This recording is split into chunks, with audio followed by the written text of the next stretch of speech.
Every 4 years, the US presidential election makes headlines around the world.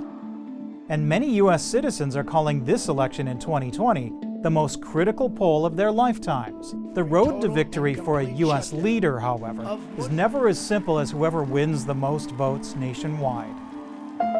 You may have heard that it's ultimately determined by this thing called the Electoral College. You've probably also heard someone say, it's really complicated. Well, since this system is what helps determine who becomes the next leader of the free world, it's worth it to break things down. The Electoral College, in its most basic sense, is a voting system. But when US citizens vote, they actually select a group of people called electors. The number of electors varies state by state, depending on the total number of senators and representatives each state has in the US Congress. States each get 2 senators, and their number of representatives is based on their respective populations. On a side note, Washington, D.C. isn't a state, but the nation's capital gets 3 electors. There are currently 538 electors across the entire United States, and they form what is called the Electoral College. Each elector gets 1 vote. A candidate must win an absolute majority of 270 or more of the 538 votes to become president.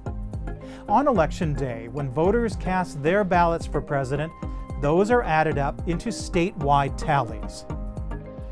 In 48 of the states and in Washington, D.C., it's winner takes all, meaning the candidate who wins the popular votes statewide gets all of the electoral votes for that state. The outliers are Maine and Nebraska, which assign their electoral college votes using a proportional system. After the polls close, state results are announced, and the number of electors each candidate has won is calculated. Whoever has earned a majority of electors, that magic number of 270 or more, is said to have won the election. But the nominee technically has not won until the electors meet about a month later in their respective states to cast their ballots.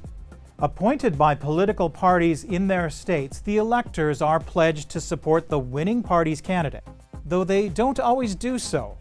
After one nominee has at least 270 electoral votes, the process is over, and he or she becomes president-elect and will be inaugurated in January. Usually, the Electoral College votes are a formality, with election night results in each state being converted into electoral votes. But don't forget, electors are people. They are expected to vote for the candidate that won their state's popular vote, and many states have laws that require electors to do just that. But sometimes those laws have been challenged. And there have been cases where electors have selected another candidate. These so-called faithless electors, however, are rare. During this process, it's also possible that no candidate comes up with a majority in the Electoral College. In that case, the House of Representatives would choose the president and the Senate, the vice president. But another more common quirk of this system is that it is also possible for the Electoral College winner to have lost the popular vote or been selected by fewer overall voters. This happened in 2000, 2016, and 3 times in the 1800s. The role of electors is enshrined in the US Constitution, so getting rid of this admittedly unpopular and cumbersome system would take a constitutional amendment. Or it might possibly be circumvented by an interstate compact, where states just give their electoral votes to the popular vote winner. But either approach would be difficult given the highly partisan climate that dominates the US political scene.